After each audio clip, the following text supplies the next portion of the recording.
The presenting sponsor of Moon Tower Soccer is FVF Law. To find out what makes FVF a different kind of injury law firm, you can visit fvf.law. Hello friends, thanks for listening to Moon Tower Soccer. This week we're going to review Austin's 3-1 cup victory over Houston, then the 1-1 draw on the road in league play in Minnesota, and then we'll preview this week's matches in our last double game week for a little bit, which we're thankful for, and then we'll cover a couple of other pieces of Austin FC news. My name is Landon Cottom, and I'm joined as always by Mr. Jeremiah Bentley. Hey everybody, I'm Jeremiah Bentley, and I, as of today, I was going to say the proud owner, but that feels very bad. I'm the proud parent of a 16-year-old child, Jackson Bentley. So we went and ate. Proud owner of a 16-year-old child. Picked him up at the dealership this afternoon. Yeah, I just got him. We got the clear coat. It's gonna be great. Yeah, we just went and ate hibachi today, and I appreciate you letting us start a little bit late. And he's had his learner's permit for a little while. So one of the things that I thought was really amusing was yesterday morning we went and watched the Liverpool received the trophy for the Premier League, right, for winning the league. And when I ordered my second beer yesterday morning, Jackson's like, "Daddy, give me the keys. I'm driving you home." I'm like, "Oh my gosh, the second half of my life is starting." But it's so good to hear. But he's ready to drive us everywhere all the time, right now at least. I'm sure that the joy will wear off at some point. But I mean, you were 16 at one point. Do you remember how like empowering and freeing it was to be able to go and do that for a while? Well, let me tell you a little secret about life in Lockney, Texas. There was kind of an unspoken rule that if you were in high school, you were allowed to drive in town. Okay. So our the football field was on the opposite end of town from the school. And so it was just kind of known that like if you were in high school and the cops saw you driving like during that time of day, like during school hours, they would just not say anything. And they knew who everyone was too. So they knew if you were old enough to drive or not. But if they caught you driving outside of that time, then they would pull you over and give you a warning or a ticket. So I started driving pretty regularly when I was like 14. But when I was 16, I could then start driving to Plainview, the neighboring town, which had fantastic amenities like a Walmart and a 4-screen movie theater and chain restaurants that weren't Dairy Queen. That's amazing. I mean, God, and what a Texas existence that you're like, if you're driving to football, it's fine. If you're driving anywhere else, you're probably going to get in trouble. It's like the story of growing up in this state for sure. And I guess we probably had the same thing too. But I actually live close enough. I lived across the street from the school. So like I never drove to school because like I walked every day. I think the day I turned 16, I drove, which probably took me longer than it would have taken me to walk just for like the principle of it. And I don't think I ever drove to school again. Yeah, but it's great. He's enjoying it. He's having a good time. I'm going to take 7, 15, and 16-year-old boys to the game on June 14th. So if you see me that night and I look stressed out, you'll probably understand why. And I will be sitting where I can see them, but not with them, so I can sort of not be in the middle of it and observe from afar. So but just happy to have him there. Throw ice cubes at their head occasionally. Yeah. Stop it. Stop being 15-year-old boys. Okay, so we are recording this Monday night. There is a massive storm rolling through the Austin area, so hopefully we can get through this without having to shelter or losing power. So full disclosure there. But let's get into kind of the stories of this week. So Austin had, I'd say, a solid week with the cup win against Houston and then getting at least a point on the road to one of the best teams in the West right now. And so where should we start with our narratives of the week? I mean, I think we'd have to start with Wednesday night. And I mean, I wrote goal explosion in the notes, which is maybe an overstatement for a team scoring 3 goals on one night.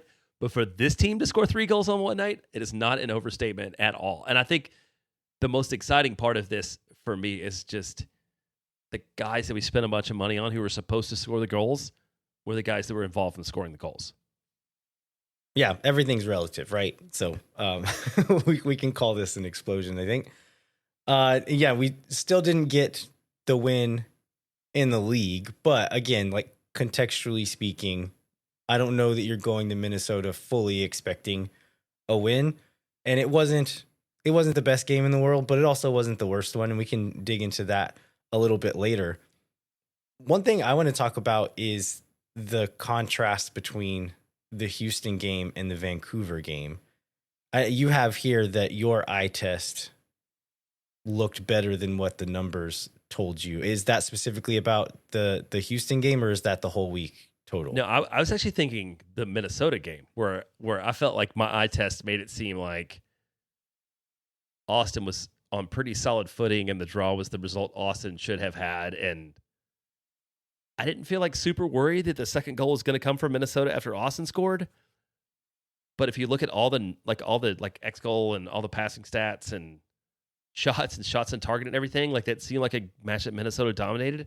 And I did not feel it was that way on the weekend. I felt like Austin looked really solid on Wednesday night and also got the result that they probably should have. Yeah, I think so as well.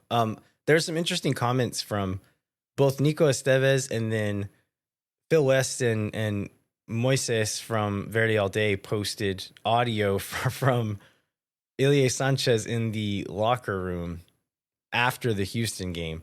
And he essentially just stood there and held court for several minutes, like not really answering questions, just talking at them for a while and asking questions to them, which was really interesting. But it was great. I would recommend, if you haven't listened to that yet, go back and check that out on Emergency Podcast from Verde All Day. But he essentially walked out and just said, yeah, this result is great, but let me ask you a question. Do you think this performance overall, talking about the Houston game, was better than the game the other night against Vancouver?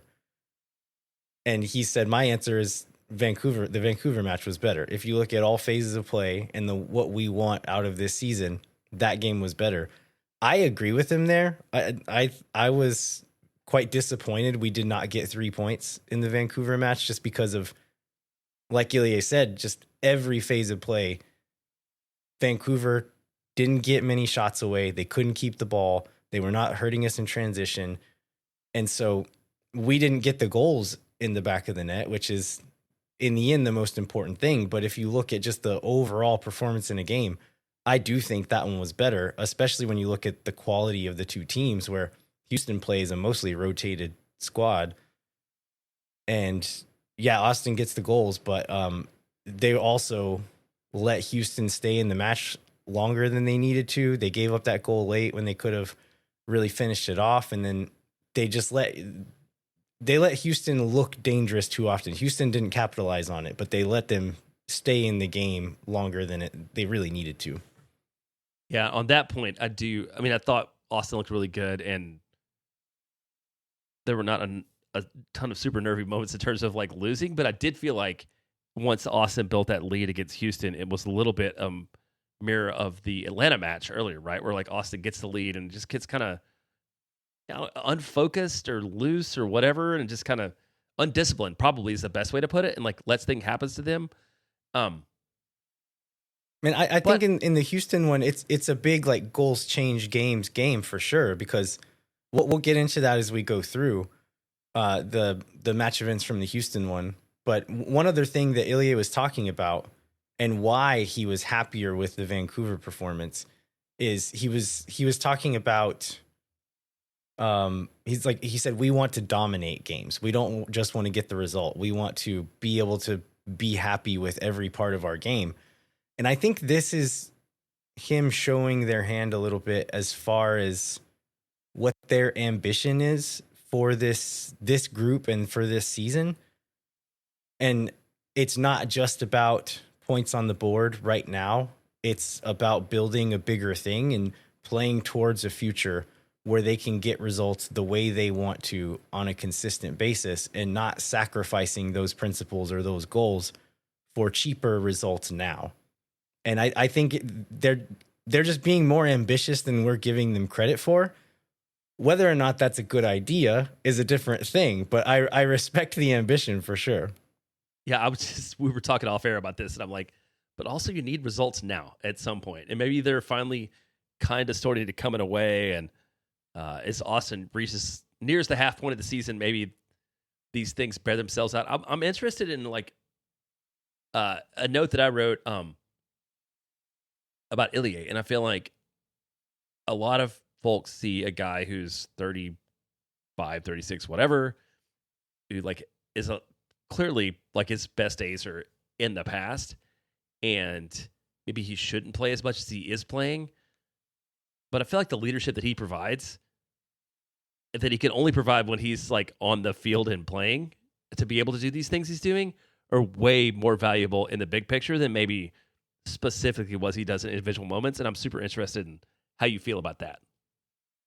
No, I 100% agree with that. And if we had someone else who played the same position the same way that he did and was better than him and didn't have those intangibles, I would maybe say that it's worth taking that risk, but we don't have that. Like, there's no one else who plays. I would say like Sabovic and Dubrsarski are the ones who kind of play a similar game to him. And Sabovic is going to be on the field a lot of the times anyway. Dubrsarski is not performing well enough at this point to really push an old Ilie out of the squad whenever he's healthy either. So I don't think it's a big problem we have to worry about right now. And once we do bring in, if Beloko or anybody else comes in later this year, maybe that does become a real issue. But right now, like, if you can have Ilie on the field, I think you should.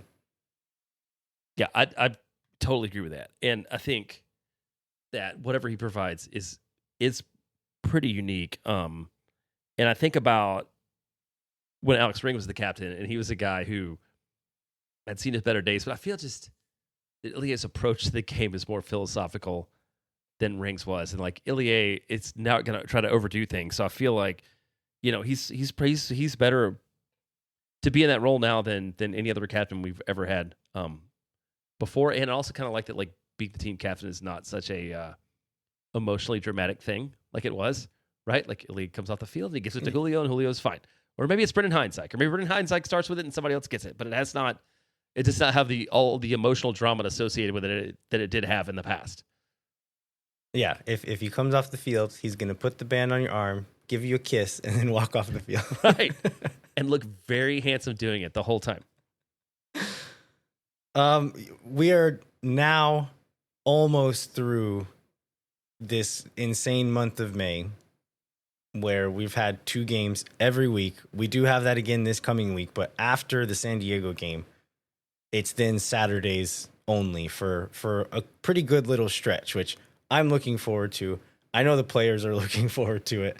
And I know just like fans in general are looking forward to it, because it's too much on so many levels. It's just too much to keep up with. We need a break.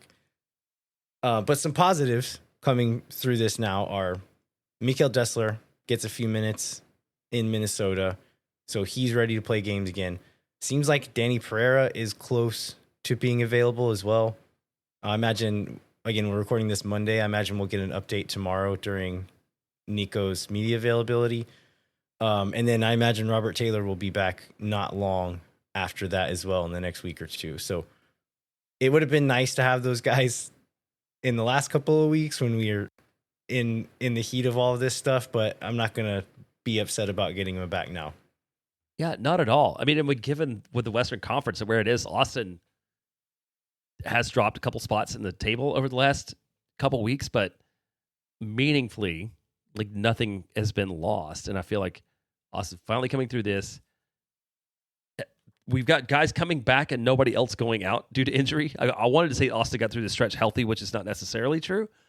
But like, by the end of this stretch of games, Austin should be effectively fully healthy with nobody having gone down, and the chance to bring in reinforcements of some sort during the summer. And so it's hard with a team that's not won in, I think, 6 league matches now to be super optimistic about the things going forward. But it feels like things are in the right place, and it could have been a lot worse. And Austin's gone further than Austin's ever gone to the U.S. Open Cup, which, again, is a very low bar, but we'll take it.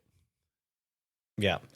Well, let's take a quick break, and we'll come back. We're going to talk about that Open Cup win. We'll talk about the match in Minnesota, and then later on, we'll preview those other games. Hang tight. We'll be right back. No one is around.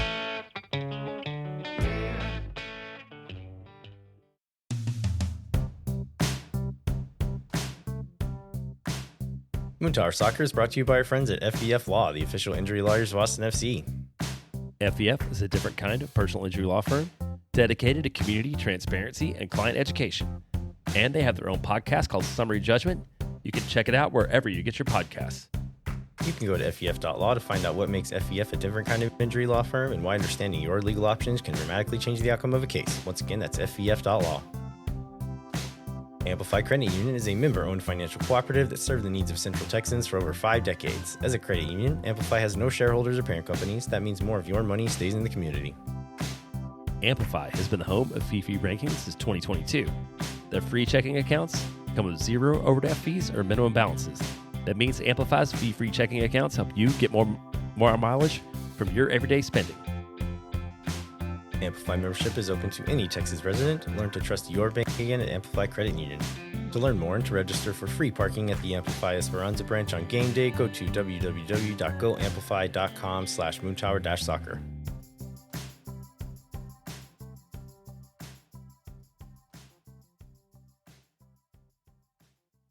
All right, we are back. We're going to go through both of the games from this week. We'll start off with the U.S. Open Cup win against the Houston Dynamo. That one ended up 3-1. But before we get into the match events, let's just go through some of the pre-game narratives, Jeremiah. Yeah, let's do it. I mean, I think number one has to be the thing that we talked about last week was what does rotation look like? There's a bunch of guys that played a bunch of minutes leading into this one, and we didn't really know who would get some time off. Man, poor John Gallagher running everywhere all the time, nonstop. Maybe thought he would get this one off, but he does not. He finally gets a few minutes off later in this one, but right. Like, that guy continues to to do what he can. I think what we just talked before the break about how Austin, there are encouraging signs about people coming back from the break, and for John Gallagher, it has to be the most encouraging because he won't have to play every minute, and he can go back to being our number one option off the bench in multiple positions.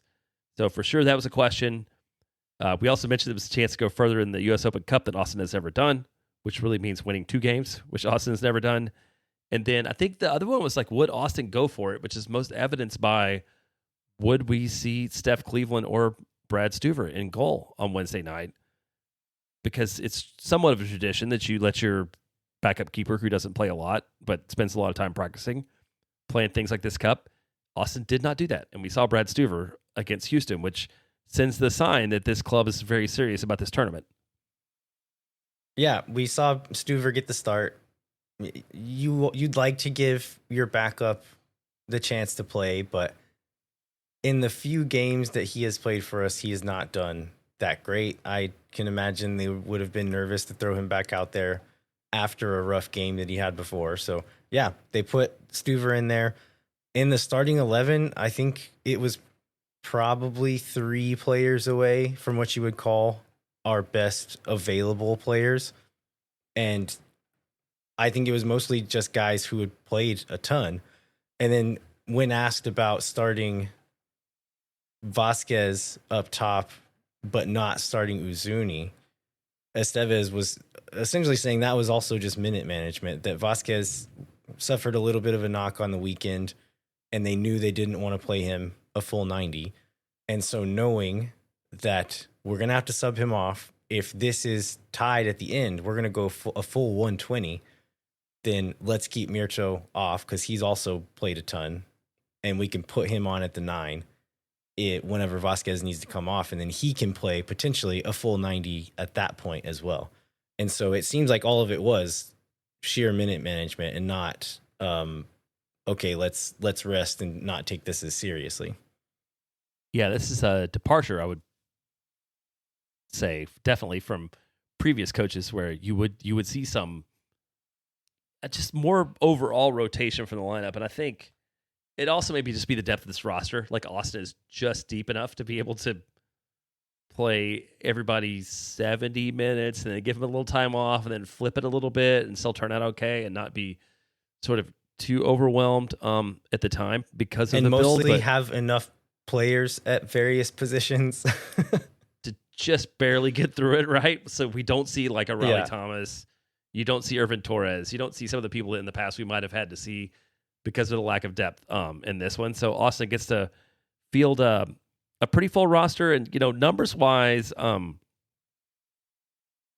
it's not surprising. Austin gives up a lot of the ball, but Austin is very dangerous in possession. So maybe let's sort of go through some of the key game actions. I think a lot of that possession, though, was in the second half for Houston after the goals were scored. So I think that's a little bit misleading there. But getting into the game, it starts out with some decent action in the opening minutes. Vasquez gets a shot in the first minute or two.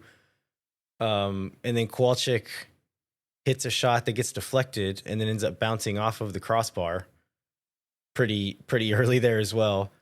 Game starts to slow down a little bit.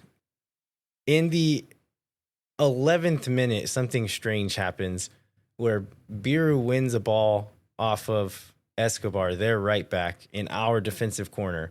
He turns to play the ball upfield, and Escobar just intentionally slaps the ball out of the air. Oh, yeah. And I'm not sure that it was a moment where Austin would have definitely turned this into a promising attack, but Escobar is their fullback. He's on the opposite side of the field from his defensive position. So it's not out of the question that it could have turned into something dangerous.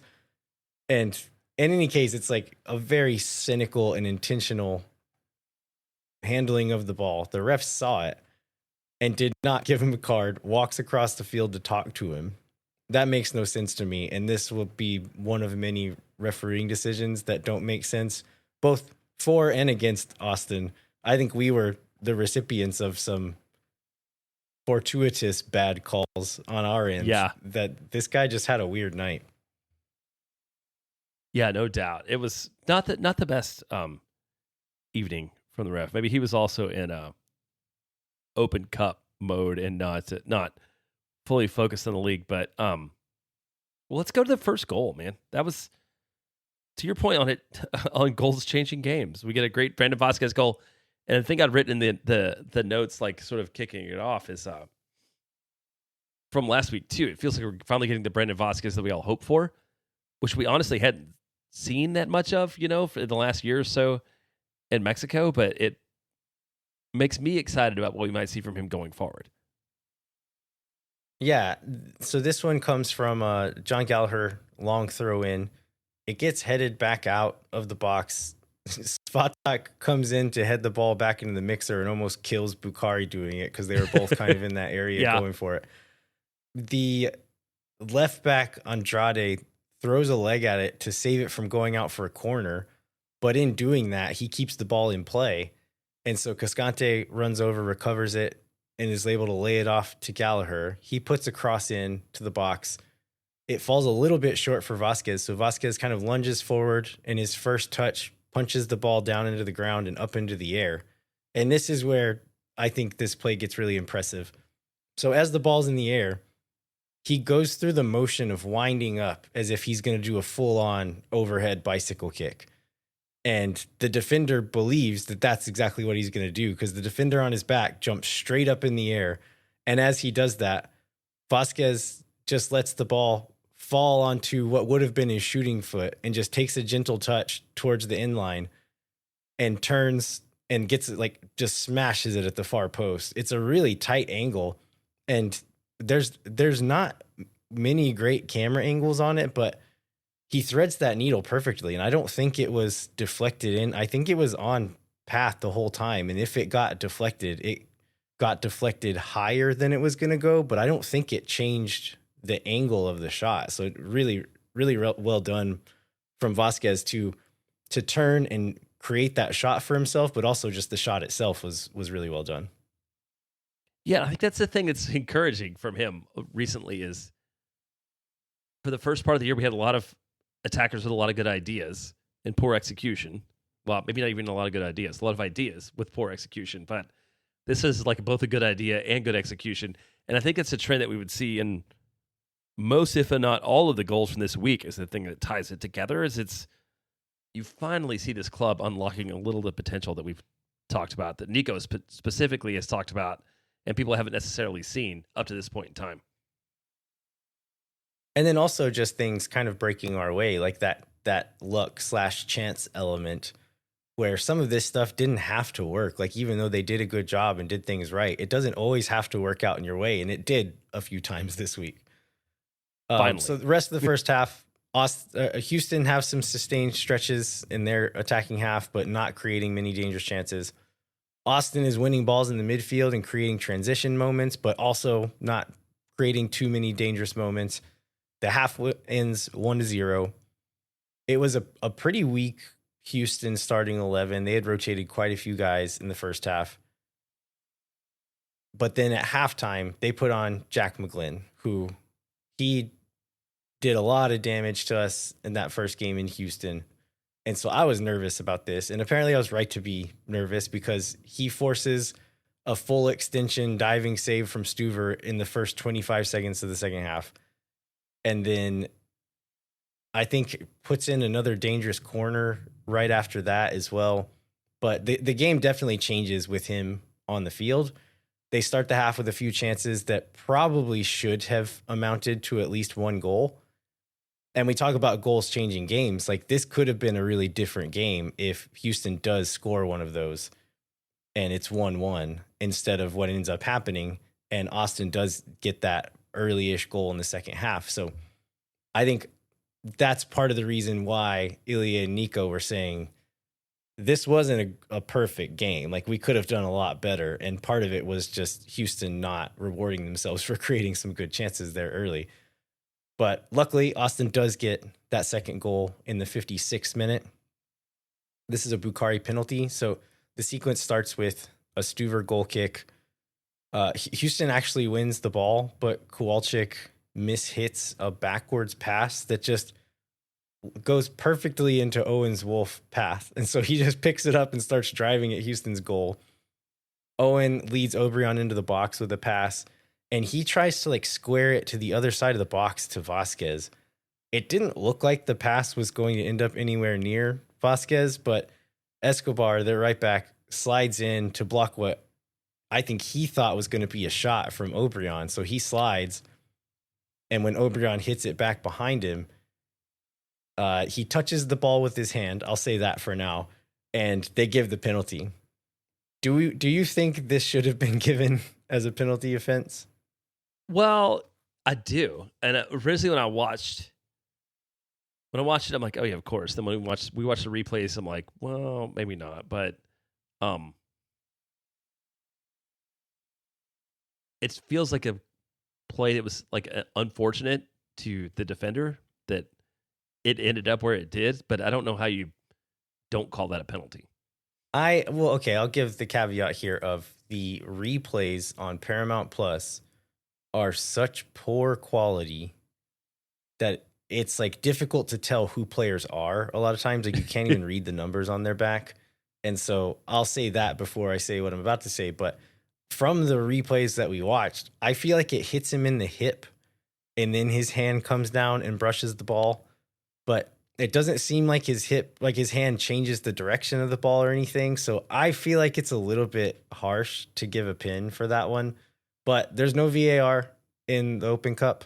So you call it like you see it on the field, and he called it.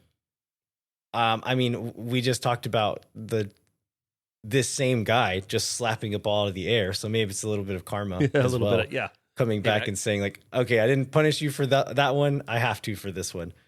So yeah, I think it feels harsh, but I'll take it. And again, it's not the first, nor will it be the last weird refereeing decision in this game. Vasquez is normally the penalty taker, but he gives the ball to Bukari.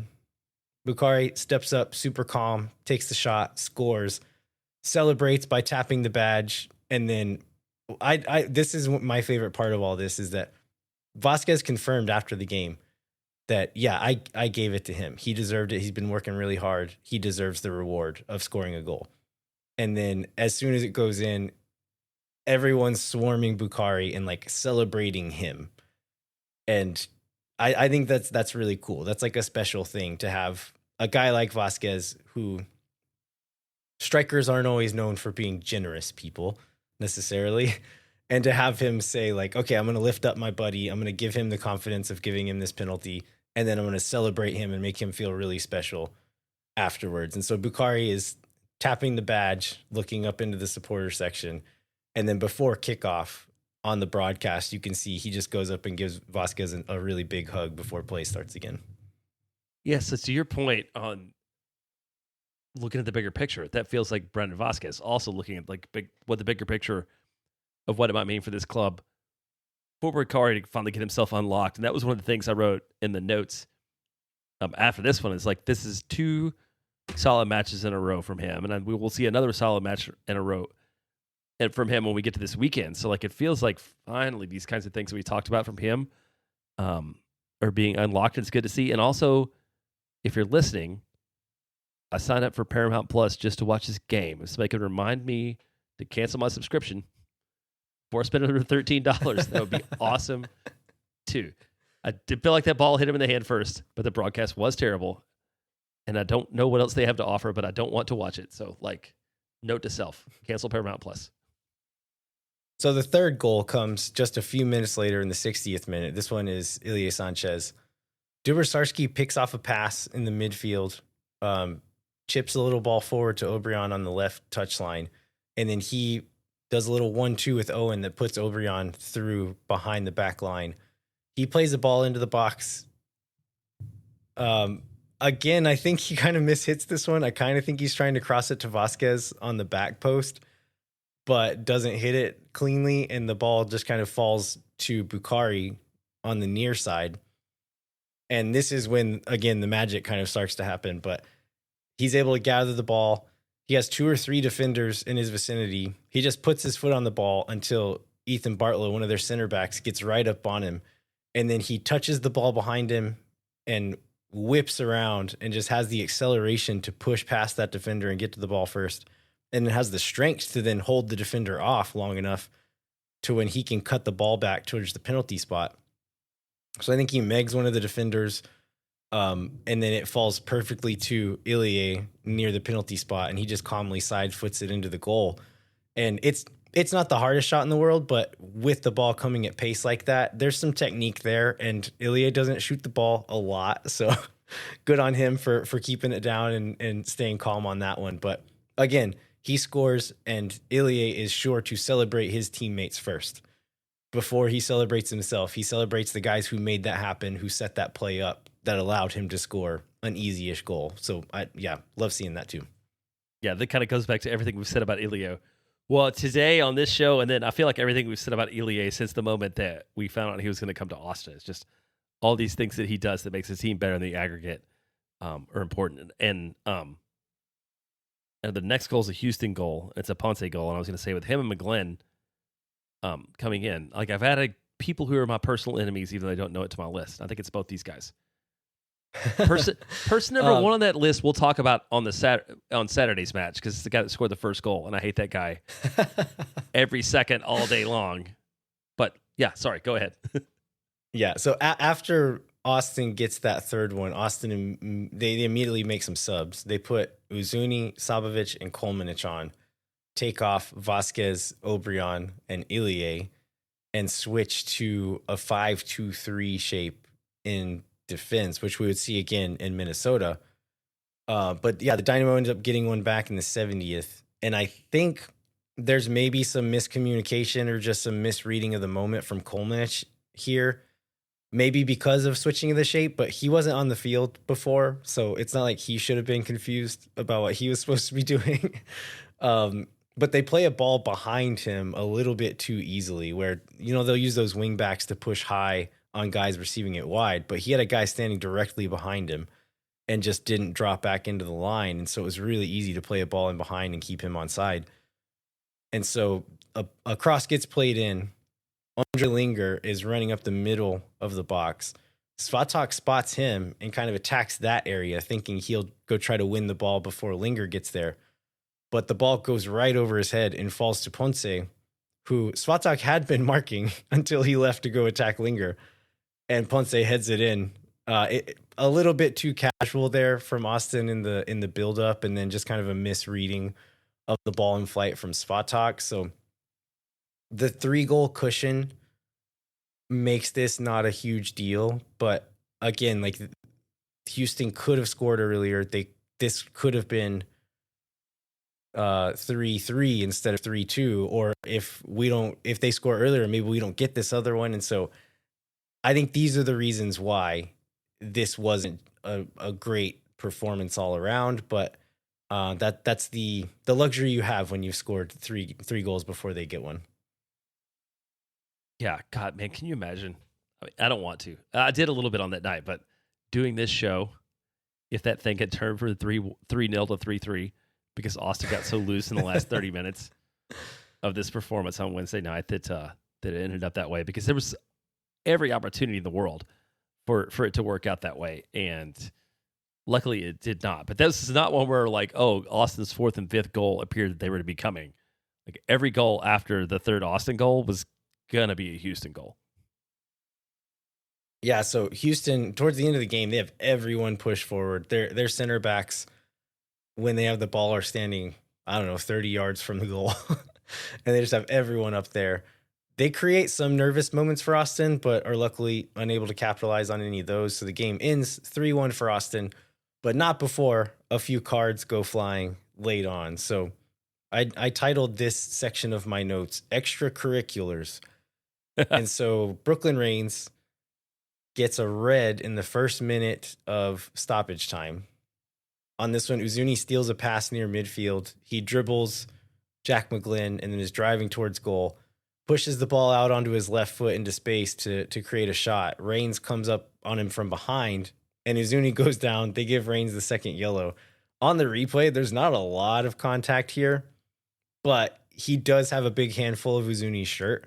And in that area, when he's about to create a shot, if the ref sees that handful of shirt, he's gonna give that. So, learning moment for Reigns there, but also he probably deserved. I can't remember when it was, but there was a foul earlier in the game that he probably deserved a yellow for and didn't get one. So I feel like this is also maybe some karma coming back. The following free kick from Rubio forces a save. Really good take from Rubio. Fodre gets to the rebound on an open net. Keeper's laying on the ground, and somehow CJ Fodre hits the keeper on the ground with his shot and doesn't get that fourth one in. Yeah, and then we get the how long after that is Julio's red? It's not long again, because Yeah. I think it's within the amount of stoppage time that was added at the very beginning, so less than 5 minutes, I think. But Houston plays a long ball over the top. The broadcast, I was still watching replays of Fodre's shot up on the big screen, so I missed the beginning of this play. And then the broadcast was also still showing replays, so I don't know what happened at the beginning of this play. But somehow Houston plays a long ball to Linger. Cascante gets tangled up with him. He goes down, and the ref gives a straight red card here. And this would be for denial of an obvious goal-scoring opportunity. The key word for me here being obvious, I don't think this was an obvious opportunity for Houston. Linger had not yet gotten to the ball. There were other defenders in the area. Stuver was coming off his line. He potentially could have gotten there and punched it. So I think it's a very clear foul, a clear yellow, but giving it a straight red when the guy was maybe not even going to win or control the ball, I think that's super harsh there. Yeah, that's more. I mean, Julio had heavy touch there, and he's like getting back to it. Also, like it was a 50-50-ish ball. So yeah, that was a strange way to go on that. And I agree with you that the obvious part is the most important part of this, what this might or may not have been. One other, I added this into the miscellaneous extracurriculars, again, saying how much I love Ilie. But I think in this game, the players on both teams seem like they're treating it like a rivalry as well. And because there's some spiciness in this game. And one of my favorite moments of it was there's a vertical ball gets played. Their striker, Olisanya, goes for it, and he realizes he's not going to get onto it. And so as soon as Ilie gets anywhere near him, he just goes down. And the ref, he tries to sell this non-existent foul. Ref rightly waves it off, tells him to get up. But before anything else starts, Ilie goes down and squats down and gets in his face and and tells him what he thought about his acting job there. But I love that Ilie can be like so like kind and sweet with his teammates, but then also in this rivalry game, he's gonna give people a piece of his mind in those moments too. Yeah. Yeah, I love that. I mean, he's just such a pro and it's so good at that. So the other note, the other note I wrote in the extracurriculars when I was looking through the shots here at the end of the match, and I saw a shot from Calvin Fodre, and I was like, I don't know who that is, but I forgot that's it's on SofaScore, which usually I'm on FOTMob when I read these kinds of things, but I was trying to find anybody, any kind of XG recorded, and I feel like at whatever point in his life that he decided to become CJ and not Calvin was a really good decision on CJ Fodre's part. We'll get into Open Cup future a little bit later, but any other notes on this specific game, Jeremiah, before we move on? No, I think we can move on from this one. Right, and we'll talk about sort of where we go from here, celebrate the win, probably talk trash about Houston and the McGuire Woods Consulting ad copy since we have the chance to do that, and move on to the match on the weekend. All right, hang tight. We're going to take a break, and we'll be right back with more Moon Tower Soccer.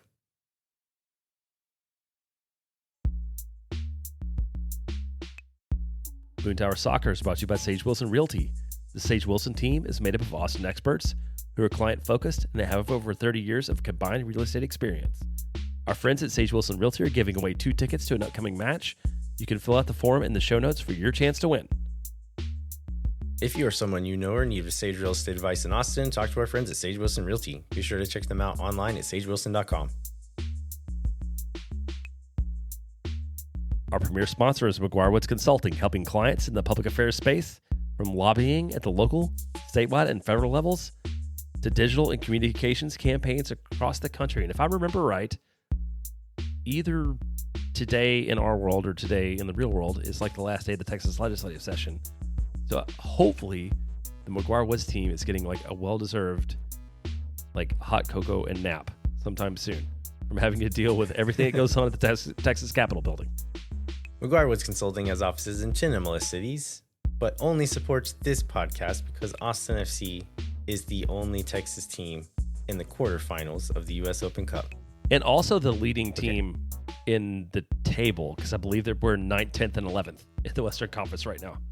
All right, there you go. Contact our friends at McGuire Woods Consulting at mwcllc.com for more information. All right, we are back. Let's get into the Minnesota recap before we get to our previews for this week. Jeremiah, what were our pregame narratives for this one? Yeah, I think the biggest thing for this one, and this is going to continue to be a theme throughout the matches we talked about this month and leading up to the matches we talk about for this weekend, is how does Austin get its best 11 with the best chance to get points on the field on the night, given everything else that's going on. So, like we've noted, like the early Houston lead allowed Austin to do some subs. Austin has just enough guys to get people off the field who maybe need a little bit of a break.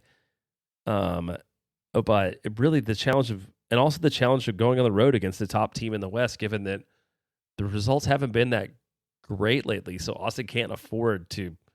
You can't give a game away. You can't do. I know, and there have been some ones in past years where Austin just like rolled out a fully rotated lineup, sort of knowing they were going to lose, and accepting that for the greater good. And with where Austin sits at the table and who Minnesota is, it's something that Austin couldn't afford to do on Saturday night. Yeah, and the way that Austin has played so many games this year is, we saw it in the matches last week where, okay, we're pushing for a result late on. And so Nico left guys on the field for a long time thinking, okay, they're looking good. If I give them 5 minutes, 10 minutes, they're going to get that goal and we're going to win this one. And when you go up 3-0 against Houston, you have that luxury of taking guys off the field and not worrying about that anymore. So it's these results feed on themselves and kind of feed into future success as well. So they're able to get Vasquez, Ilie, Gallagher, Bukari were all able to get off the field early in that Houston match. And so going into this one, Ilie still didn't start in this one. Owen didn't start because he went 90 in that other game. But you're able to play some of these guys who, if that is a closer game and they do have to go 90 or 120, that maybe you do have to rotate a lot more in this Minnesota game, and they didn't have to because they rewarded themselves with actually scoring some goals. There is still some rotation in this squad, though, so it ends up with Stuver in goal, of course, and then a 5-2-3 in defense, and I think you could probably call it a 3-4-3 in the attack, but it was Svatak, Heinzike, and Biru as the three center backs. Then you had Kolmanic and Gallagher as the wing backs, and then Sabovic and Dubrsarski as the two central midfielders, and then a front three of Bukari on the right, Vasquez in the middle, Uzuni on the left. And so they were defending in a back five, but then in the attack, those two wing backs were really playing more as like a line of four in the midfield and then pushing forward whenever they got the opportunity to do that. Yeah, we saw this lineup a couple weeks. Well, we saw a similar lineup. I don't know if it's the exact same set of guys a couple weeks ago, and I saw some criticism online about lining up this way. I'm curious about what you think about it. One, just given the things you talked about with like managing guys in minutes, it feels like you get your best 11 on the field to win that night, and then you worry about the formation later in a way, if that makes sense. But like, what did you think when you saw this lineup come out, and how you expected to see Austin play on the night, like versus maybe what actually came to pass? I think it's a little of both of those things where, yeah, okay, these are the guys who we think are most ready to go. What does that shape look like? But I think that lent itself to what you might want to do against Minnesota anyway. Minnesota is a team who does not care about keeping the ball all that much. They're really solid defensively. They score a lot of goals in transition. They score a lot of goals on set pieces. And so against a team like that, and I think it was Atlanta that we rolled up this formation against last week, who plays in a similar style to much less effect than Minnesota does, but they're trying to do a similar thing for the most part. And so against a team who wants to hit you in transition, wants to play that kind of game against you, keeping three guys deeper most of the time is a way you can combat that a little bit. And it's not like they were sitting five deep the whole time. Kolmanic and Gallagher were getting up, getting high, getting into the attack. And then Beer is also doing that whenever he saw opportunities as well. So it's not necessarily an over defensive shape. I think it just allows you to have guys in certain areas more reliably when you're in that rest defense shape. And whenever they do try to play in transition, you have guys in the right spot already. Yeah, that makes a lot of sense. And I think that would bear itself out on the night. I mean, I think that was, I don't know how else Austin lines up or who else they put on the field, but it seems like that it was the most effective lineup that Austin could have and had the best results on the night. Yeah, and also, like, I think Nico said something about this in the post-game press conference, but you just don't have, just like to the point of just putting your best 11 guys out there for this moment with Danny not there, and if they don't think they can start Ilie and Owen for like minute management, there's just not any other central midfielders. There's no other guys, so, yeah. And so it's like, okay, we can't play three midfielders because we don't have that many to play for that long. So this is the way you kind of work around that as well. Yeah, but he skipped over this a little bit. But we did see Danny and Dessler in training during the week leading up to the match.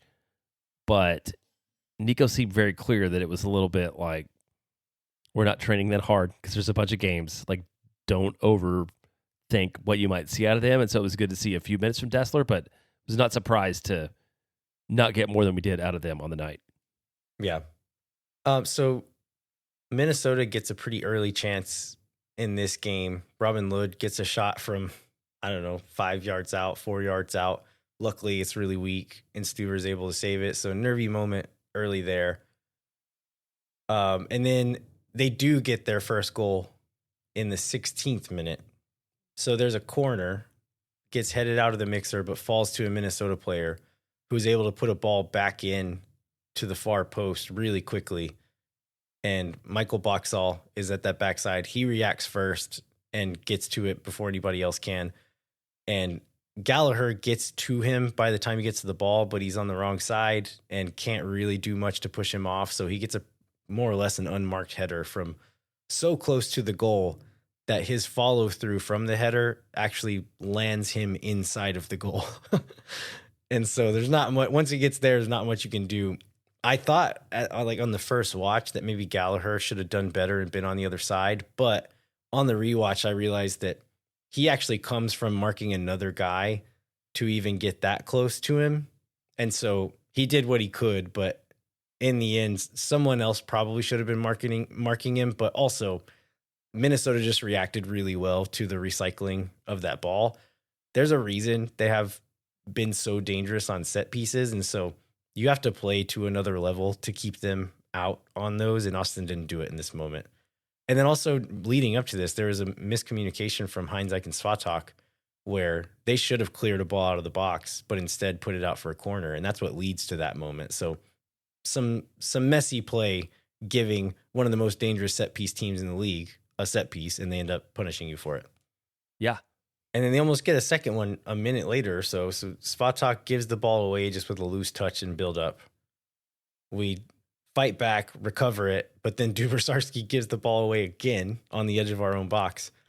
Cross goes in, finds Tanielo Ashehi, who's a big aerial presence, and gets a strong header on it. But Stuver comes up big to push the ball wide to keep it 1-0. But again, goals change games. That could have changed the game in a big way. If they're 2-0 up in the first 17, 18 minutes, I think this game probably looks a little different than what it ended up looking like. But luckily, Austin would get one back not too long after that. It's a very interesting goal. It was one that I would have loved to have been able to see from inside the stadium, because on TV it looks like Sean Kolmanic comes out of nowhere to like end up on the end of this goal. So like, let's talk about this one. Yeah, there's some cool stuff that happens in this goal as well. If you kind of run back and pause at certain moments, there's some really good awareness from Austin players here. So this one is a Minnesota long throw. Michael Boxall has a really good long throw, so they use those like set pieces the way we do it quite a bit. But like when Nick Limo was on the team, anytime it was in that half, we'd bring everyone up, everyone in the box. We're going to treat this like a corner or like a free kick from that area. So they have everyone high. Austin wins the ball. Gallagher pushes it wide.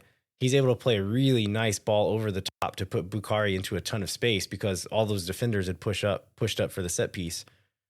Bukari has his head up. Because I see everything. And so he's scanning the field as he gets it, pushes into space, and then he has three defenders closing in on him. And so he plays, I'd say, a clever but risky pass square across the field to Uzuni, but has the thread and needle to get it there. So he slips it just past Will Trapp, who is tracking Uzuni. And then Uzuni's touch, his first touch with his left foot, and kind of puts it back onto his right foot, which makes Trapp have to spin around in place. And that gives Kolmanic time to arrive on Uzuni's left side. And so if you run it back to just when everyone's approaching the goal, Bukari receives the ball and he immediately looks up and is finding people. And then at that point as well, Uzuni starts running up the field and he checks his shoulder at this point too, but it's like near midfield. And he sees that Kolmanic is there and doesn't have a mark close enough to him to be a real threat. And so he doesn't look up again from that point forward. He runs, 30, 40 yards, takes that touch to make Trapp spin in a circle and lays the ball off and never looks at Kolmanic this whole time, which I think is really impressive. And Kolmanic said he was shouting at him and letting him know, like, hey, I'm about to be here. I'm about to be here. But I thought that was really impressive. But he lays it off. Kolmanic hits it low and hard at that far post. And I think it goes through Gressel's legs, which is one of those like chance things. Like that didn't have to happen, but it did on this day. But the shot was so well placed that St. Clair has no chance at this point and tucks right into that far post. And it's his first goal for Austin FC ever. Yeah, it's good for him, man. I don't know. It's a guy that a lot of people like, and I think it's a guy that we maybe have questioned why he came back. And I feel like we've seen more out of Jean Kolmanic this year than than we have in the past. And I think there's like some amount of the connection between like the two guys, like it being Eastern European dudes who speak a common language and can connect together on the field, probably has something to do with this goal. Yeah, potentially. I mean, I think Kolmanic, just in general, he just looks like a more confident person. He was quite young when he came here, hadn't left his country before. And so on and off the field, he just seems very much more comfortable than he ever did in the last few years. And I imagine it was just going to take him some time. But yeah, I'm glad to see him taking kind of a step up to where I'm not going to be making shouts for him to start, but when he comes onto the field, I'm not fully concerned anymore like I was at some points in his career. Well, and it's definitely something that Austin FC needs right now, from just like the thinness in the roster. Like we need a guy like that to be able to step up and contribute. Austin's under attack a lot of the rest of the evening. Like what other moments do you want to talk about? Because there's no more goals after this one. Yeah, I mean, there's not a lot of great chances for either team for the rest of this game. So a couple of shots from distance from Vasquez and Bukari. There's one ball over the top that gets headed straight up in the air by a defender. Uzuni settles it on his chest and is very close range that if he gets it on target, it's going to be really dangerous, and he skies it over the bar. Probably the best chance of the game from Austin, including the goal. And as we've said many times this year, he probably should have done better with that one. And then Uzuni gets a chance at the 90th minute. Ball gets played in behind. His first touch just is slightly at the wrong angle, and Boxall is able to take advantage and close him down and cut that one off. And then one more Uzuni chance as the last play of the game from the top of the box that he just sends wide. But Minnesota doesn't have a ton of real dangerous chances for the rest of the game either. Yeah, so I feel like we've talked about Uzuni a lot. Is there anything that you've seen in the last week that makes you like change your take on? I mean, I still don't understand how a guy that scores as many goals in Spain as he scored is suddenly unable to do it. And so I just hope that it's sort of a random fluke of the fact that Austin's played less than half a season. But are you seeing anything out of him that makes you think it's anything else? I have no idea, because he's doing a lot of other things well, and he's working super hard. His attitude seems to be good. Mike and Steph have told a couple of stories on Suunchauer the last couple of weeks about seeing him interact with Nico during the games, where Nico will like bark an instruction of where he should be in the press or what he should be doing, and him reacting very positively to it and almost like putting a hand up and be like, oh, sorry. And then busting his butt to run to get into the right position, and doing that with the coach and with his teammates. So we're still seeing that. We're still seeing him run super hard during the games and contributing in other ways. So I don't know. I mean, it's not ideal. You wish he would be doing all those things and scoring goals, but if he's not scoring goals, I'm glad to see that he's not being poisonous in the locker room, or not poisonous while he's on the field either, not moping out there. And all we can do is hope that it comes eventually. Yeah, I think that's a good way to take it. And it's a little bit with now, just over the last couple of weeks, feeling better about the play of two of our three DPs. It's like, okay, to wait on the other one, to have a little more time to figure it out with the way Vasquez is scoring goals. And then I feel like Bukari is contributing in the ways that we all hope he would contribute to, that he has been done over the last couple of weeks. It's like, maybe Uzuni will figure it out too. Look, we'll see. We will see. Yeah, what else do we have here? Made some subs. Like Ilie came on for Dubasharsky in the 60th, but Minnesota also put on Bongi Hlongwane and Kelvin Yaboa. So they had Hlongwane's played mostly wingback or a lot of wingback for them, but he is a striker. And so they essentially had three strikers on the field. They were going for it. And so I think that's a positive you can take away, is that Minnesota wasn't sitting back or not trying to win this one, and Austin did a decent job of keeping them from winning this one.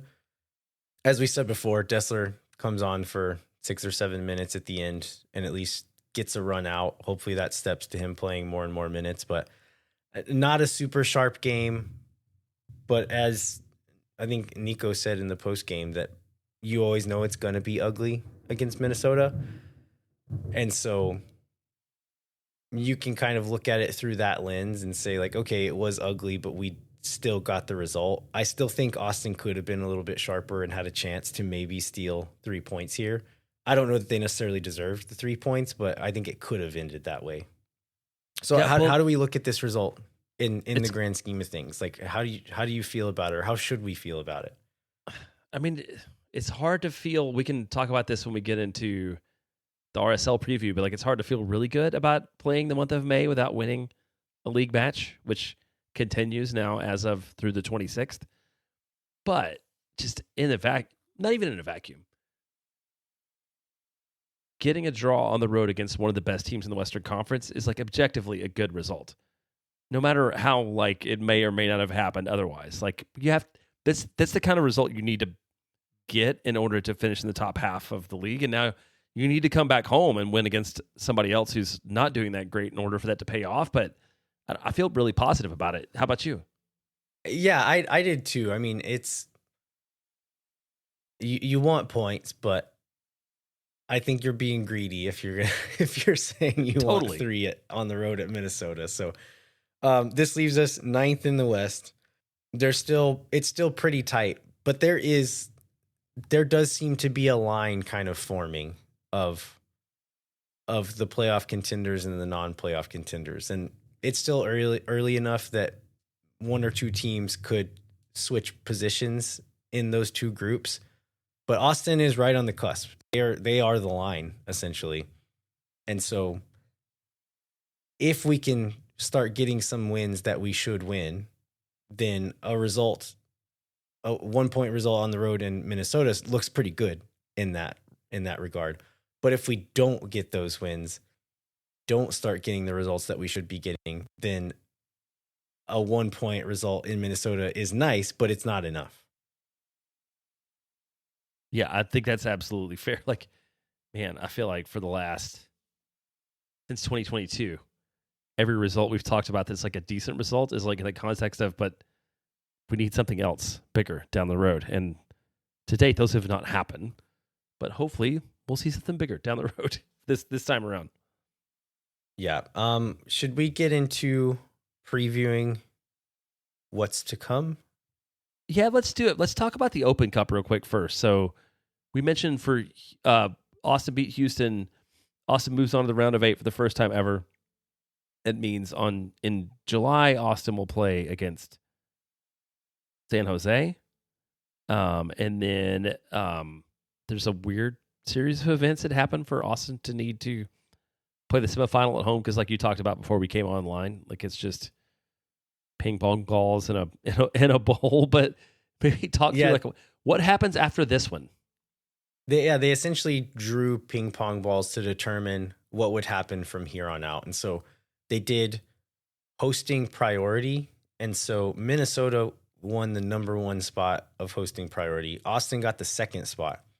And so what that means is if we beat San Jose, we will host if Chicago makes it through, and we'll go on the road if Minnesota makes it through. So that's if Chicago wins, we're home. If Minnesota wins, we'll go to Minnesota. After that, if we make it through that round and into the final, they also drew for priority hosting in the final, and the West won. And so if we make it through these 2 rounds and into the final, it will be in Austin. And so the path is there. It's not an easy one. Going on the road to San Jose is not going to be easy. It's doable. We can beat San Jose. But then going back to Minnesota and beating them in a knockout game is going to be difficult if that's the way it ends up being. And so there is a path. It's not an easy path, but it's a doable path. It's like not totally unrealistic that Austin could make it to the final of the US Open Cup, which would be very cool. It would be very cool. And just the timing wise, just for those of you who are wondering, so this next one's July 8th or 9th. The semifinal will not be until September 16th or 17th, and the final will be on October 1st. There's nothing in our immediate future we're really talking about here in terms of what Austin might be able to do, but it's great to have a dream about what might happen this fall if Austin happens to win this tournament. And while we all love the Copa Tejas, I feel like this would be probably the first legitimate trophy that Austin is seriously competing for is the U.S. Open Cup. One other piece of news is talking about international breaks. We'll get probably more into that next week when I think we'll have more information about it all. But we did want to make a correction. I think I said that we wouldn't have any games during the Gold Cup. That is not true. But I think, well, okay, are we going to get corrected again if I speak about this? But Brandon Vasquez did not get called into this roster. So we're not going to be missing him. We could miss other people. Julio Cascante could still be missing for that one. And then we've got other guys who either are or might be missing for that FIFA window before the Gold Cup. So I think we'll have some more of that solidified next week as we get closer to that. So we'll dive more into that. Uzuni got officially called up. And so we'll probably be missing him for at least one game, but maybe even bleeding into the effect of a second game, depending on travel and how much he plays and all that. And so, yeah, we'll dig more into that next week. Let's start previewing the 2 games this week for the last time in a while. Thank God we don't have to cover 4 games every show. Let's talk about RSL though. Where is RSL right now, Jeremiah? Yeah, so this one is 7:30 on Wednesday night. RSL's in 12th place in the Western Conference. Also in a bad run of form. In their last 5, they've lost 3, drawn 2. Neither Austin nor RSL has won a league match in the month of May. So they're very much the same format. So in that way, this one makes me think a lot of playing against Atlanta, where if Austin's going to be competitive, this is one where Austin needs to pick up a victory at home on a Wednesday night. They haven't played this year. I mean, I think Chicho out is probably the biggest piece of news there during their offseason. They didn't bring a lot of talent in from anywhere else. And just as far as players, so Diego Luna has 8 goals. Everybody else on the team has 7. And none of those, and there's the other goals are scored by 7 different people. So Diego has 8, nobody else has more than 1. So stop Diego Luna seems to be a really thing that you should try to do if Austin's going to pick up the win on Wednesday night. Yeah, they brought in a guy who I think they expected to help create and finish chances in Gonçalves. He's been injured for a few weeks in a row. I think he's still questionable up until this last week, so he may or may not play in this game, but he was not super productive leading up to that anyway. And so they did trade for Willie Agata from Kansas City right before the trade deadline. He's still settling in, and it hasn't quite connected yet, but we've seen him go on streaks with Kansas City and look really good for them. So hopefully that doesn't start this week. Hopefully he's still betting in at that point. But we're talking about that line forming in the Western Conference. This is and how certain results in certain contexts, you have to start winning them, or those road draws are good, but it's not enough. This is one of those games. This is a beatable team. They're coming to your place midweek. They're as tired as anybody. They have been chasing these results and probably haven't been able to rotate like they've wanted to.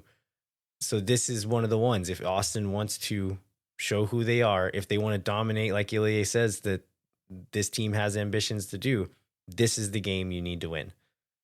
And I'm not saying it's impossible that the season's over if they lose, but if you want to be taken seriously, if you want to give yourself a real shot of moving back up the table, this is one of the ones you got to come through. Yeah, and to your point about sort of where the gaps are starting to form, this is one where if you don't want to be left below a line, this is one where you need to pick up a result, especially at home. Especially these home games become so important. We've talked about all these minutes of people that have played, but it feels like Austin's in a decent space with, for example, you got Dessler coming back. You maybe will get some minutes out of Danny. Owen didn't play a lot on Saturday. That Austin's in a position to field a really strong 11 for this one, which hopefully leads to the outcome that we all hope to see. Yeah, absolutely. So then the next one is away in San Diego on Saturday. It's going to be a late kickoff for the folks here in Central Time at 9:30. And so San Diego, they were doing quite well when we played them last time, but it was still early. They've had some highs and lows, but overall have remained quite good and are still what is they're still second in the They're West. second Is that right? in the West, yeah. Yep, second place in the West. They've also had a really strong May, so they've 4 wins, 1 draw, no losses the month of May. I mean, like, the good thing for Austin is Austin won the match here in March, 2-1. San Diego, like you said, also has some midweek matches, so maybe they're facing some of the same strains on minutes. And not to dismiss expansion clubs, but first season expansion clubs can start off hot. I believe that Austin in 2021 had one of the best starts from an expansion club ever, and then completely fell apart as the season went on. So maybe San Diego's overplaying their skills and ability to this point. That might be true, but I think we've seen enough that we know they're not total frauds. No, they're really at this good. No, point. they actually are really good. I'm sorry. Like, I love that. They're like, also missing the look in your face when I started to say that.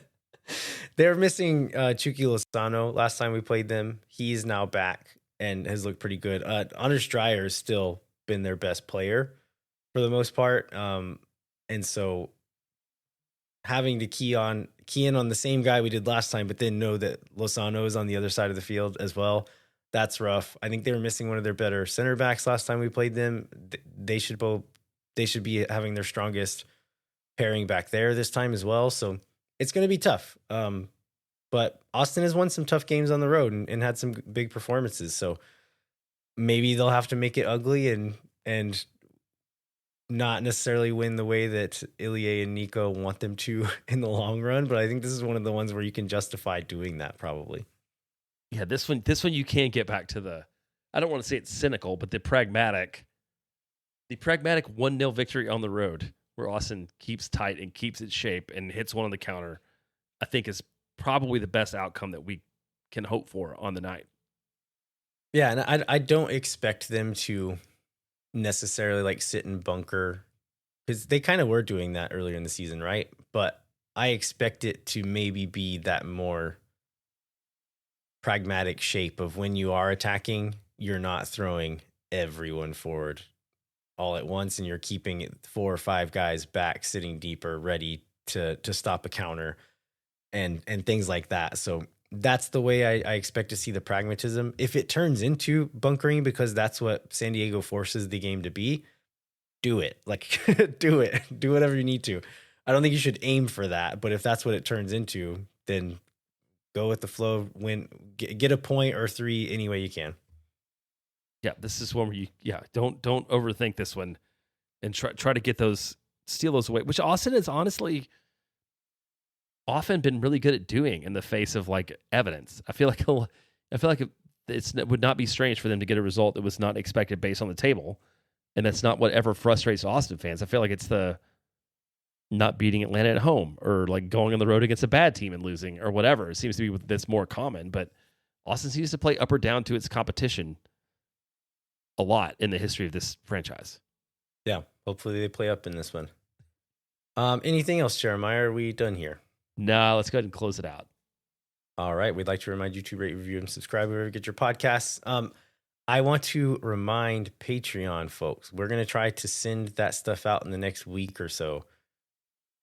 If you have changed addresses anytime in the last couple of years that you have, like, if you've changed addresses since you've joined our Patreon, please go onto the platform and update your address. Because I'm going to pull whatever's in there and we're going to send it to that spot. And so if you don't live there anymore, then it might get lost or it might take a while to get there. So please go in and update that if you don't mind. And then I think that's all. Thanks so much for listening. We'll be back next week to review RSL in San Diego and then preview the Colorado match and then talk about some international break and maybe have some more information on who may or may not be missing. Until then, I'm Lanicano. I'm Jeremiah Bentley. We'll catch you next time. When no one is around.